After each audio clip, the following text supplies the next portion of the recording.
Om Swastiastu, selamat pagi semuanya. Balik lagi dengan saya Widya. Seperti biasa, hari ini saya akan menjelaskan materi baru lagi, yaitu tentang catur marga dan tempat suci. Jadi, langsung aja.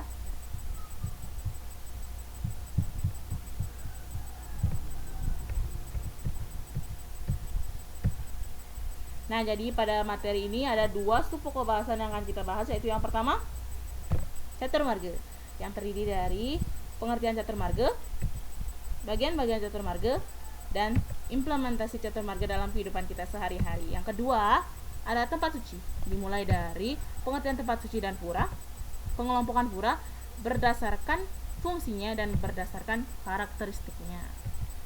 Yang pertama kita bahas yaitu catur marga. Dari pengertiannya, catur marga terdiri dari dua kata, yaitu kata catur dan kata marga. Catur artinya 4 dan marga artinya jalan. Jadi catur marga adalah 4 jalan atau cara umat Hindu untuk menghormati dan menuju ke jalan Tuhan Yang Maha Esa atau Ida Sang Widiwasa.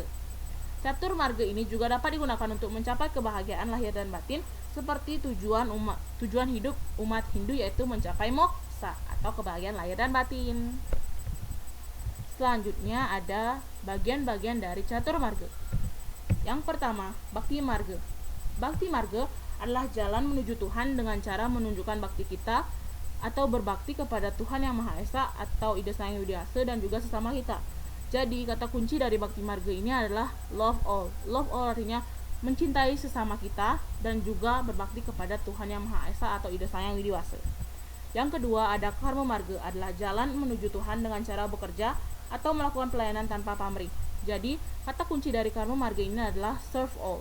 Artinya kita memberikan pelayanan atau bantuan kepada sesama kita tanpa mengharapkan imbalan atau melakukan pelayanan atau bantuan itu tanpa pamrih gitu. Yang ketiga ada janana marga, adalah suatu jalan dan usaha untuk mencapai jagadita dan moksa dengan mempergunakan kebijaksanaan filsafat atau janana. Jadi kita bisa melakukan janana marga ini dengan cara mempelajari kitab-kitab suci Weda kita. Dengan cara itu kita bisa melaksanakan janana marga ini. Yang terakhir yaitu raja marga, adalah suatu jalan atau usaha untuk mencapai jagadita dan moksa melalui pengabdian diri kepada Sang Hyang Widiwasa, yaitu mulai berlangsung dan berakhir pada konsentrasi. Selanjutnya ada implementasi catur marga dalam kehidupan sehari-hari. Penerapan bakti marga yoga bisa dilaksanakan dengan cara melaksanakan doa dan puji sandia secara rutin setiap hari. 2. Mengaturkan banten saiban atau jotan ngejot atau yakni sese. 3. Berbakti kepada Tuhan Yang Maha Esa dan beserta semua manifestasinya. Keempat, berbakti kepada kehadapan leluhur. Yang kelima, berbakti ke hadapan para pahlawan pejuang bangsa. Dan yang terakhir, melaksanakan panciyatnya. Panciyatnya itu terdiri dari 5, yaitu ansiyatnya, dewayatnya, resiyatnya, pitriyatnya, dan butriyatnya. Jadi kita harus melakukan panciyatnya itu untuk menerapkan bakti marga yoga kita dalam kehidupan sehari-hari. Yang kedua, ada penerapan karma marga yoga, yaitu 1. Bergotong royong membangun tempat persembahyangan. 2. Ngaturang bakti ngayah tatkala ada upacara dewayatnya di pura. 3. Membantu tetangga masyarakat yang sedang melaksanakan upacara adat agama.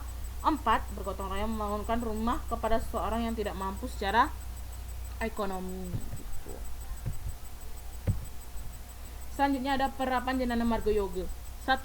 Seorang sarjana agama rohaniawan dapat memberikan dharma wacana pada hari purnama tilam, hari raya di pura maupun di masyarakat untuk meningkatkan serada baktinya kepada Sang Hyang Widiwasa. Yang kedua, seorang dokter memberikan pelayanan medis secara sukarela terhadap masyarakat yang membutuhkan perawatan kesehatan. Yang ketiga yaitu seorang guru atau dosen memberikan ilmu pengetahuan kepada peserta didiknya, karena beliau sudah lebih dulu mendapatkan ilmu pengetahuan itu dan kemudian guru atau dosen itu akan menyalurkan lagi ilmu pengetahuan itu kepada peserta didiknya. Yang terakhir yaitu penerapan Raja Marga Yoga, yaitu yang pertama, menerapkan ajarannya Astanga Yoga. 2. Melakukan introspeksi atau pengenalan diri. 3. Menerapkan ajaran Tapa, Brata, Yoga, dan Samadhi. 4. Melaksanakan latihan praktik-praktik yoga secara berkelanjutan. 5.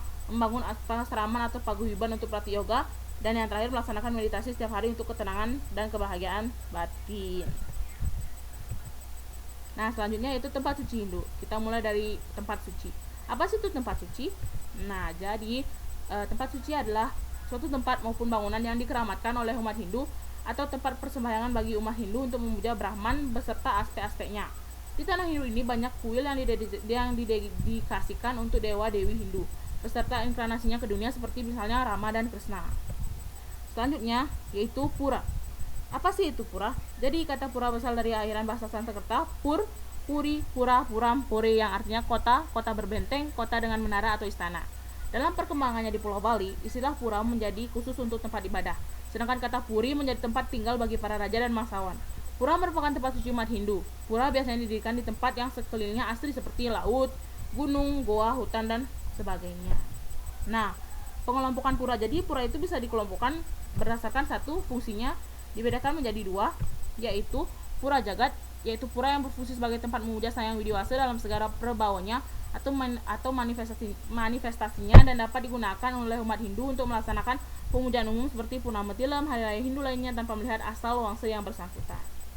Yang kedua, ada pura kawitan, yaitu pura sebagai tempat suci yang memuja Atma Sida Dewata atau roh suci leluhur, termasuk di dalamnya Sanggah, Merajan, Paibon, Kemulan, Dadi, dan Pedharma. Nah, ini dia contoh-contohnya dari pura berdasarkan fungsinya. Selanjutnya ada pura berdasarkan karakteristiknya. Yang pertama, ada pura umum atau pura kayangan jagat adalah sebagai tempat pemujaan Hyang Widi dengan segala perbaunya atau dewa. Pura yang tergolong umum ini dipuja oleh seluruh umat Hindu sehingga sering disebut dengan kayangan jagat. Pura ini dipuja oleh seluruh umat Hindu yang merasa berhutang jasa kepada Dang Yang Guru atas dasar ajaran agama Hindu yang telah diberikan. Yang kedua, ada pura kayangan desa atau teritorial. Ada pura yang mempunyai ciri kesatuan wilayah sebagai tempat pemujaan suatu desa adat. Jadi khusus suatu desa adat pada dasarnya memiliki 3 buah pura yang disebut dengan kayangan 3, yaitu pura desa, pura pusat, dan pura dalam, yaitu untuk memuja Trimurti, yaitu Dewa Brahma, Wisnu, dan Siwa gitu. Jadi masing-masing di pura ini ada Trimurti, yaitu Brahma, Wisnu, dan Siwa gitu. Selanjutnya ada pura swagina atau pura fungsional, yaitu pura yang secara khusus ditujukan untuk pemujaan umat Hindu dengan mata pencarian tertentu. Dan yang terakhir yaitu pura kawitan. Pura ini memiliki ciri yaitu pura yang penyusunnya ditentukan oleh wit atau leluhur berdasarkan garis atau vertikal genealogis seperti Sanggah, Merajan, Pura Ibu, Pura Panti, Pura Dadia, Pura Pedharman, dan yang sejenisnya. Jadi ini contoh-contohnya. Nah, ini ada pura desa, ada suku Sade, tempat saya tinggal tentunya ya. Yang ini ada pura pusah, ini pura dalam, dan ini pura melanting untuk yang pekerjaannya itu sebagai pedagang gitu. Ini pura subak untuk yang pekerjaannya sebagai petani, dan yang terakhir yaitu ini Sanggah atau Merajan gitu.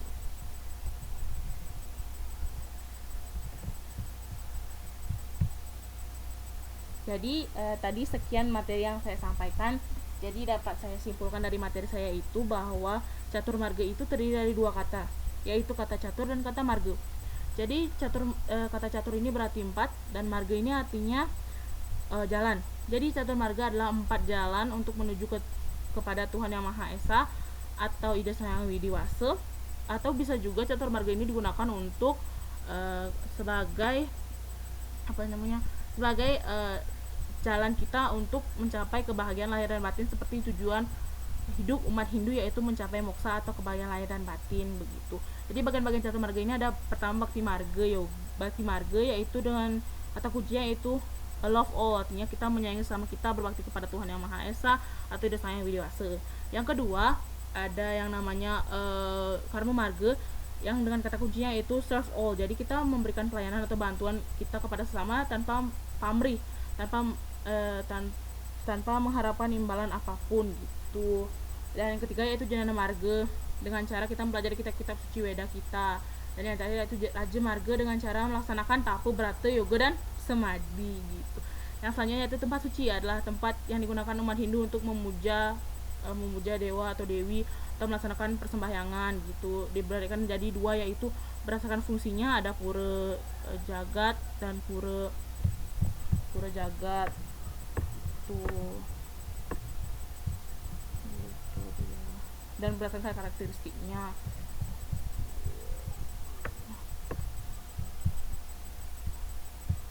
Sudah saya jelaskan seperti yang tadi gitu.